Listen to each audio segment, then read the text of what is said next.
지적장애 교육 5주차 2차 시수업 이어서 진행하도록 하겠습니다. 이 시간 제4장 지적장애 특성 3번 심리 및 사회행동적 특성 그리고 언어 및 의사소통적 특성 이어가도록 하겠습니다.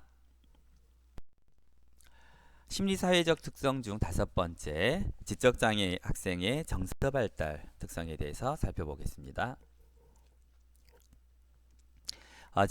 지적장애 학생의 정서발달은 일반 학생과 크게 다르지는 않지만 이제 발달 지연이 나타난다는 것이 이제 누구나 다 알고 있는 상황이 되겠죠. 우리가 누군가하고 상호작용, 즉 의사소통을 하거나 상호작용을 하거나 정서적 교류를 하기 위해서는 필요한 것이 첫 번째가 상황을 해석할 수 있어야 됩니다. 지금 내가 누구하고 있는데 이 상황이 어떤 상황인가? 기쁜 이야기를 하고 있는가? 슬픈 이야기를 하고 있는가? 즐거운 이야기를 하고 있는가? 또는 다른 사람에게 말을 해서는 안 될 비밀 이야기를 하고 있는가? 이런 것들을 해석할 수 있어야 되겠죠. 그리고 주로 말하는 말로써 대부분 진행이 되는 거죠. 말로써 진행이 되고 그리고 어떠한 활동들을 이제 선택해서 거기에 맞춰서 하는 기능이 필요합니다.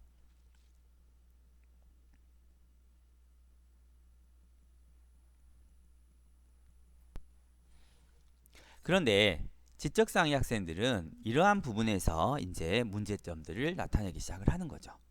한 가지 문제가 아니라 대부분 타인과 상호작용에서 이렇게 여러 가지 복합적인 문제를 나타내게 되는데요.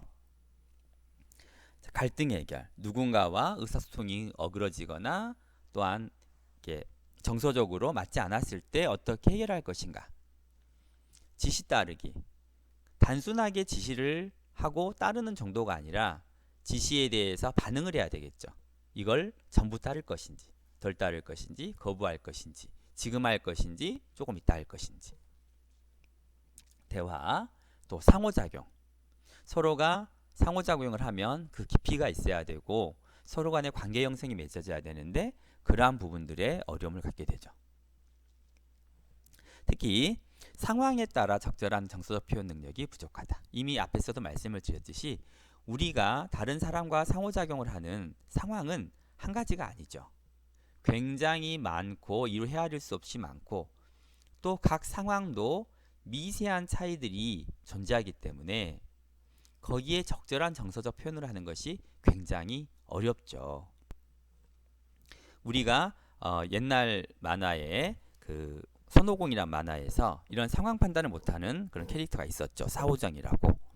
전혀 판단을 못하기 때문에 엉뚱한 말을 하게 되고 다른 사람들에게 무시를 당하고 그 사람의 말은 들었어도 듣지 않은 것처럼 이러한 상황에 놓이게 되는데 이러한 것들이 바로 상황 판단을 못하는 거죠.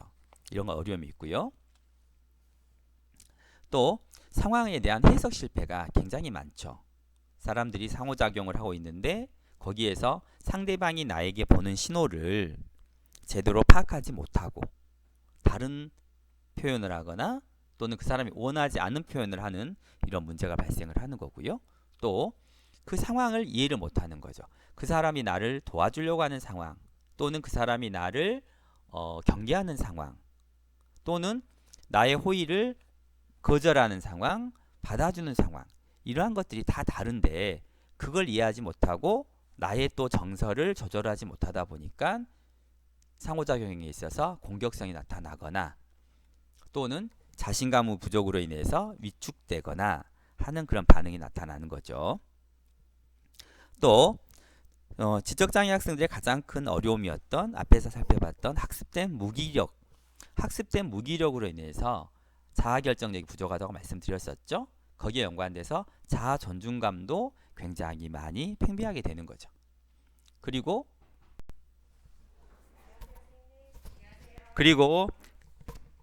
그 상황에 따라서 불안이 가중되거나 우울의 문제 등도 함께 나타날 수가 있게 되겠습니다. 또한 실제 상황에서 상호작용을 이끌어내거나 지속시킬 수 있는 인내심의 부족으로 인해서 부정적인 자아 개념도 함께 형성되겠죠. 이런 정서 발달에 있어서는 중증 장애보다 경도 장애인들이 훨씬 더 많은 어려움을 겪게 됩니다.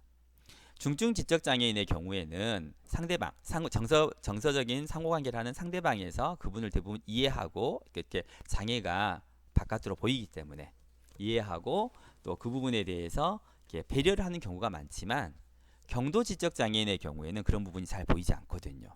그러다 보니까 상호작용에서 자꾸만 어긋나게 되고 상대편이 결국 거부감을 갖게 되고 그래서 대인관계를 확립하고 유지하는데 더 어려움을 겪는 경우들이 많고 또 어차피가 아니고 경도 장애인들은 이런 상호작용이나 정서적인 문제를 욕구를 가지고 있는데 그 욕구가 자꾸만 차단되다 보니까 더 어려움을 겪게 됩니다.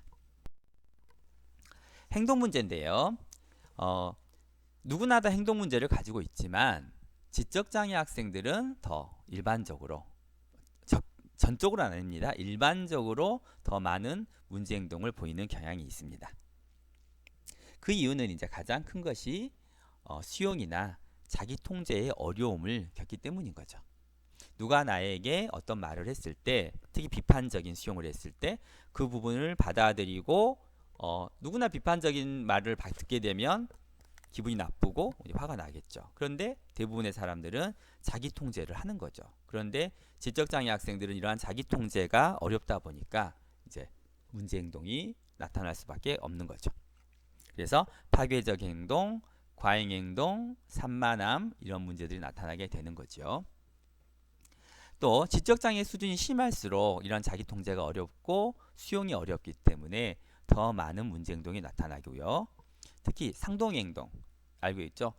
같은 행동을 반복적으로 하면서도 불시적으로 하는 상동 행동은 가장 지적장애 학생 또는 자폐성 학생과 일반 학생을 구별짓는 가장 대표적인 행동이라고 하겠습니다. 행동 문제의 종류는 산만함, 과잉 행동, 불안 장애, 그다음에 외상 후 스트레스 장애, 위축, 성격 장애 등이 모두 포함되는 이런 것들이 전부 행동 문제로 포함이 됩니다. 이러한 행동 문제는 학습에도 어려움을 함께 또 발생시키는데요. 문제 행동은 상황 판단을 어렵게 하죠.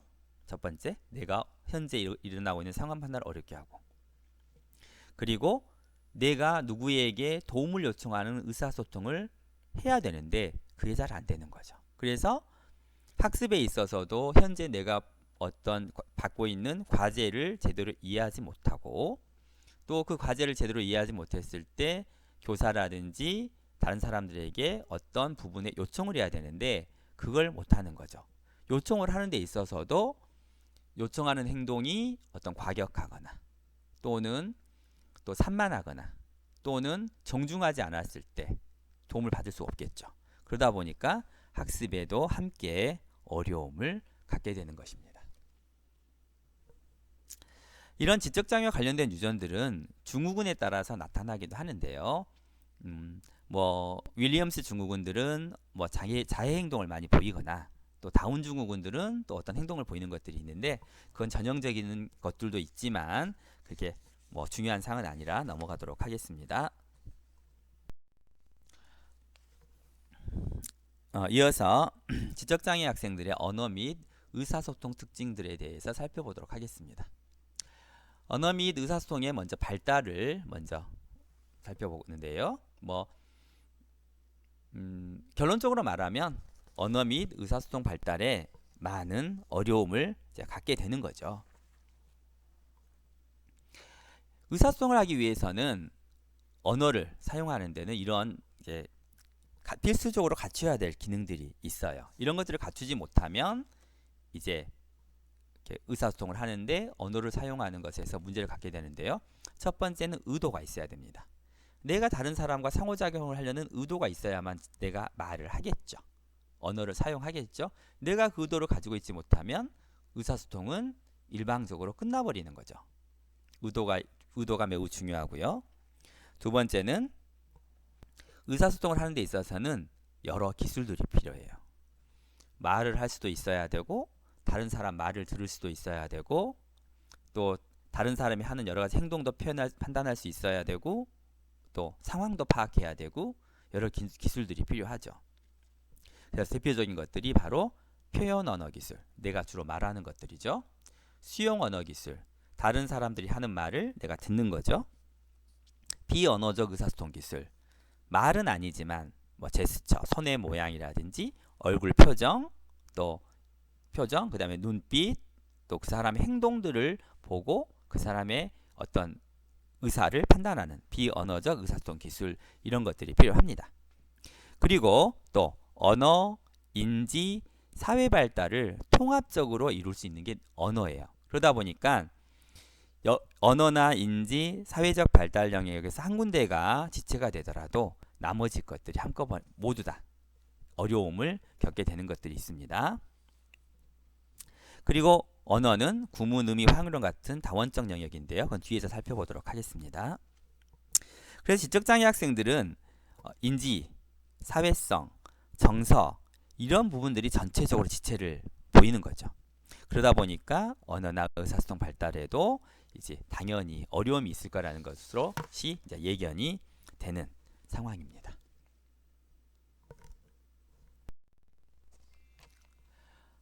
언어 및 의사소통 발달 수준을 한번 살펴볼게요. 이런 언어 및 의사소통은 기능체제, 내용체제, 구성체제, 소리체제로 이렇게 구별할 수가 있는데요.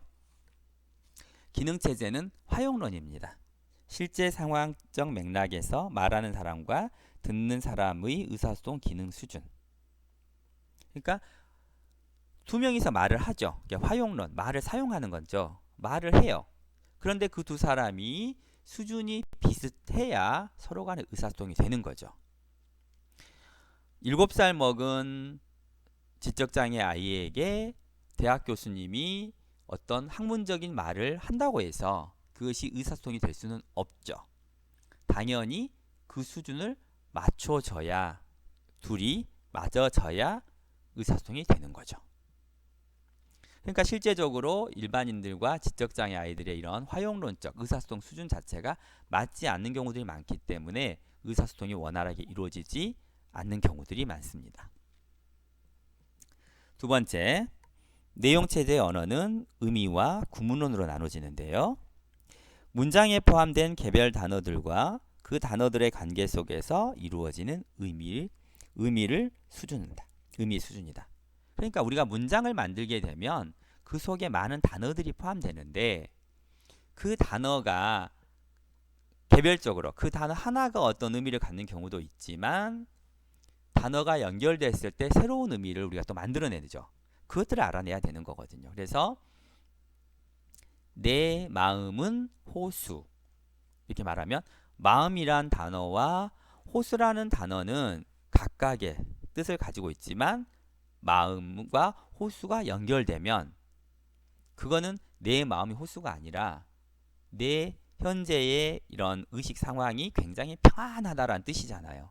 그런 것들을 깨달을 수 있는 정도의 수준이 있어야만 서로가 의사소통을 할 수 있다는 거죠. 세 번째, 구문론. 형태소 및 낱말의 나열과 단어의 통합으로 구절 문장을 만들어내는 수준. 이건 어찌 보면 굉장히 그 유창성하고도 그 언어가 유창성하고도 많이 관련이 있는데요.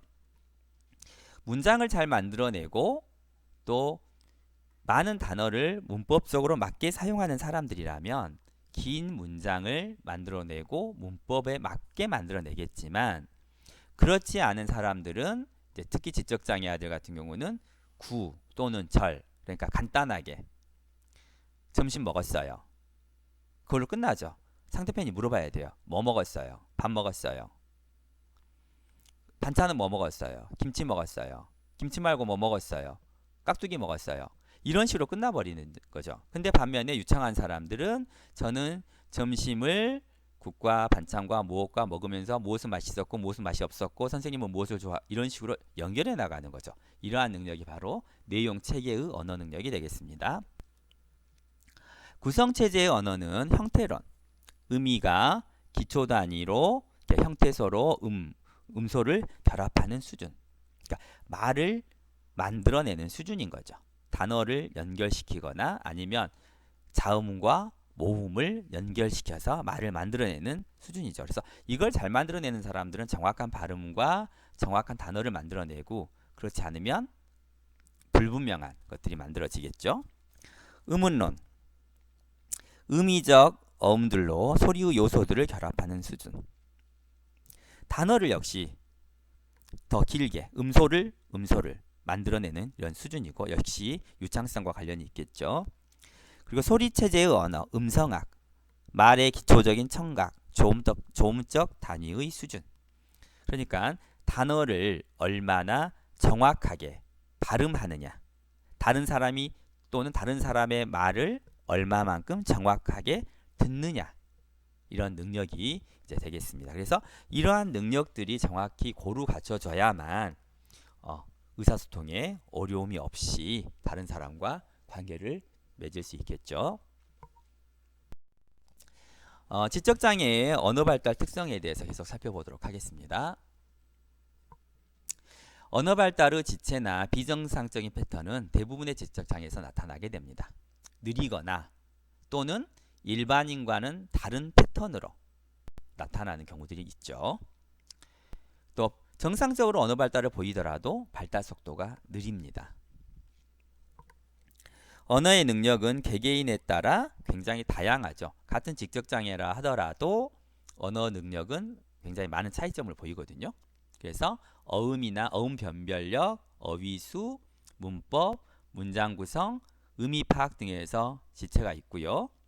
그 지체도 역시 이런 어음 변별, 어휘, 문법, 문장 구성, 의미 파악 지체도 각각의 지적장애 아동들마다 굉장히 많은 차이가 있고요.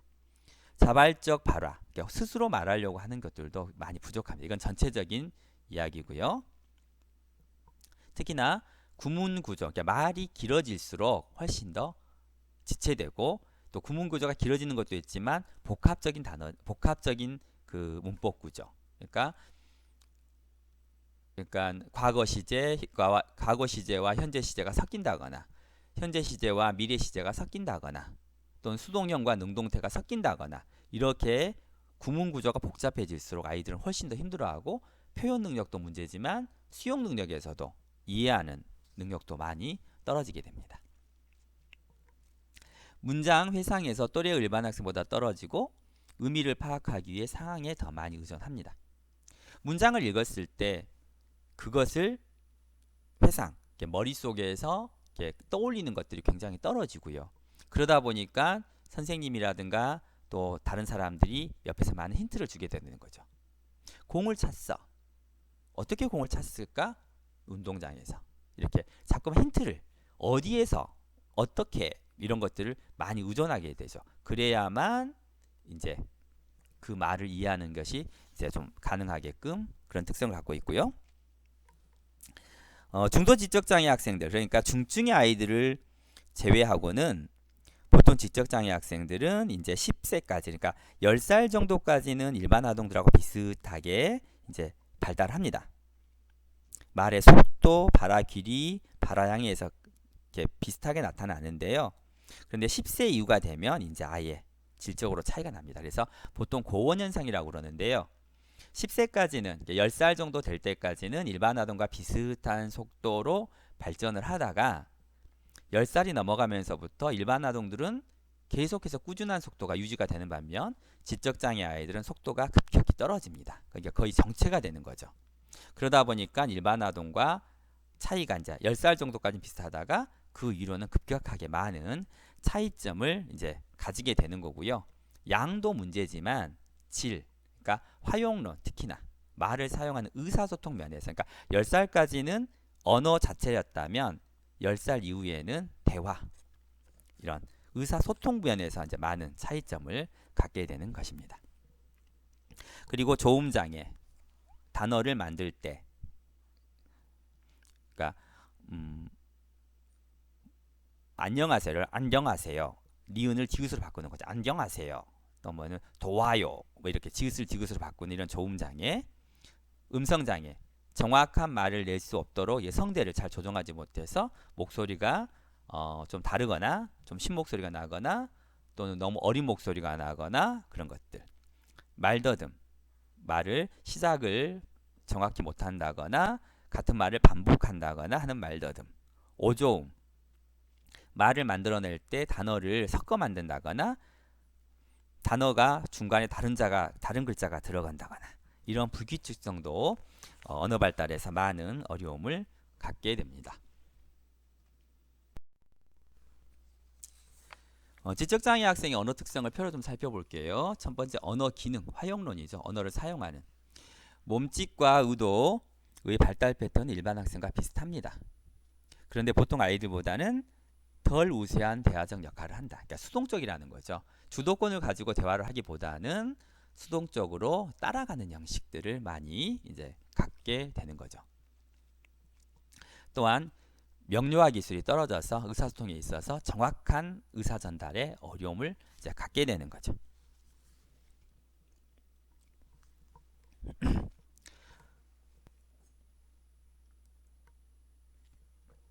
두 번째는 의미론입니다. 단어의 의미가 보다 구체적임. 그러니까 우리가 이미 피아제 인지론에서 배웠었죠. 표상적 인지를 한다는 거죠.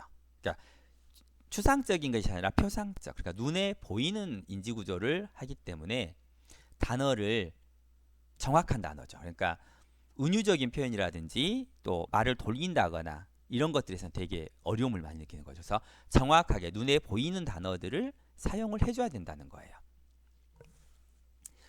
어휘 발달이 당연히 느리고요. 의미론적 단위의 다양성이 제한되죠. 그러니까 의미론적 단위의 다양성. 그러니까 한 가지 말로도 여러 가지 의미를 가지게 우리는 말을 하잖아요.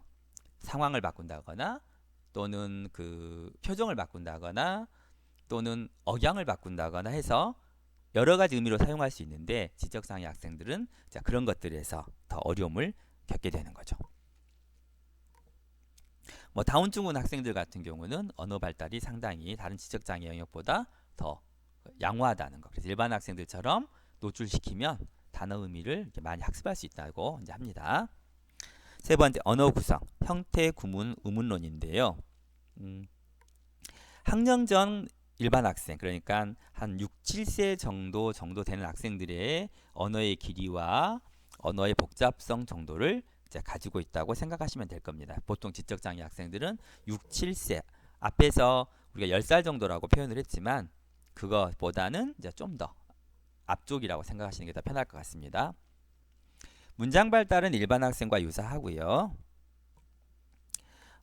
주제의 정교함이 이제 떨어지거나 혹은 원인과 결과의 관련성이 적으면서 보다 덜 복잡한 문장을 사용합니다. 그러니까 긴 문장을, 그러니까 뭔가 정교하게 말을 하기 위해서는 문장이 좀 길어질 수밖에 없고 원인과 결과를 정확하게 말해야 되죠. 어떤 상황이 이러한 원인으로 인해서 이런 결과를 낳게 됐고 그 결과 후에는 이렇게 될 거다. 이렇게 이런 보통의 정교함인데요. 그런 부분들을 못하고 원인과 결과를 보통 나열하는 식의 문장을 많이 사용하죠. 그러니까 복잡한 문장을 사용하지 못하고 나열하는 정도의 문장을 많이 사용합니다. 더 높은 수준으로 할 수 있으면서도 덜 성숙한 형태의 의존함. 역시 앞에 활용론에서 나왔던 것과 비슷한 건데요. 수동적입니다. 그러니까 자신의 능력보다 자신감이 많이 떨어지다 보니까 낮추는 거죠. 그래서 간단하게 문장을 사용하려고 그러고요. 또 다른 사람이 자기의 의도를 해석하게 만들려고 하고요. 그래서 더 높은 수준의 문장을 잘 쓰지 못합니다. 학령전 일반 학생과 같은 순서의 형태 발달을 보임. 그러니까 학령전, 그러니까 6, 7세 정도 아동과 같은 순서의 형태 발달을 보이고요. 또 역시 학령전 일반 학생과 유사한 의문론적 형태를 나타내나 더 높은 수준을 할 수 있으면서도 덜 성숙한 형태의 의존함. 역시 자신감의 결여로 인해서 자신이 가지고 있는 자신감 부족으로 자기가 갖고 있는 능력보다 더 낮은 수준의 언어 능력을 많이 사용을 하고 있는 경향이 많습니다. 지적장애 학생의 의사소통 특성은요.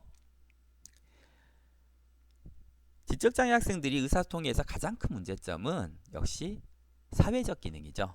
사회적 기능이 떨어지다 보니까 사회적 기능을 떨어지면 가장 문제가 되는 게 뭐냐 하면 상황 판단 그리고 상대방에 대한 이해 능력이 떨어지는 거죠. 그래서 가장 많은 문제를 일으키는데 특히나 상대방을 배려를 못하다 보니까 말을 할 때 어느 선에서 멈춰야 되는지 또 내가 다른 사람과 말을 주고받는 시간이 얼만큼 돼야 되는 건지 또 내가 말을 어디에서 해야 되는 거지 이런 것들이 어려움을 가져요. 그래서 말을 자기 말만 계속 한다거나 상대방은 말을 그만하고 끝내고 싶은데 계속 이어간다거나 또 상황적인 판단을 못해서 하지 말아야 될 말을 한다거나 하는 경향들을 이제 나타내고요. 지적장애 학생들은 낱말의 의미를 더 구체적이고 글자 그대로 사용하는 경향이 있다. 그 밑에서도 또 같이 설명을 드릴게요. 대화를 심리학적 측면과 연결하여 이해하거나 사용하지 못하는 경우가 있고요. 형용사나 부사 등의 수식어는 말을 잘 사용하지 않고 유머나 풍자는 이해하기 어렵다. 그러니까 앞에서도 설명드렸듯이 지적장애 학생들은 경도를 하더라도 표상적 인지발달 수준에 머물러 있기 때문에 추상적인 부분을 되게 어려워해요. 그래서 단어가 가진 단어 내면의 의미들, 보이지 않는 의미들 있잖아요. 우리가 단어를 쓰는데 그런 의미들을 이해를 잘 못해요. 그러다 보니까 심리적인 측면 또 정서적인 측면하고 결부가 되면 이해를 못하죠. 그래서 유머나 풍자도 이해하기 어렵고 또 내포적인 뜻이 있는 단어들을 이해하지 못하고 있는 그대로만 이제 표현을 하는 것에 익숙하고 단어들을 폭넓게 사용하지 못하는 거죠. 화용적 기술은 또래와 유사하고요. 그러나 참조적 의사소통, 명료와 새로운 정보 획득, 문장을 매끄럽게 만드는 도구적 기술의 사용은 어려움. 참조적 의사소통, 내포하는 거죠. 내가 어떤 거를 말을 하지만 거기에 또 다른 뜻을 넣어서 말을 하는 그런 것들, 명료와 정보 획득. 그러니까 역시 보이지 않는 부분들에 대해서는 역시 어려움을 갖고요. 또 상대방의 비언어적 의사표현을 이해하기 어렵죠. 그러니까 상대방의 손짓이라든지 표정이라든지 눈짓이라든지 이런 말로 하진 않지만 그러니까 뭐죠? 감으로 알아야 되는 이런 의사표현들에 대해서 굉장히 어려워하죠. 또 역시 자신감의 부족으로 의사소통 능력이 있음에도 불구하고 대화 참여에 능동적이지 못하고 또 많은 사람과 관계를 맺는 것도 어려워합니다. 하지만 우리가 이런 의사소통 기술이나 언어 특징을 지적장애가 학생들이 전부 갖고 있다라고 이렇게 묶으면 안 되고요. 이러한 의사소통 기술도 지적장애 학생들에 따라서 굉장히 많은 차이와 다양성이 있다는 것도 항상 우리가 염두에 두고 학생들을 지도해야 되겠습니다. 2차 시 마치고 3차 시에서 만나도록 하겠습니다.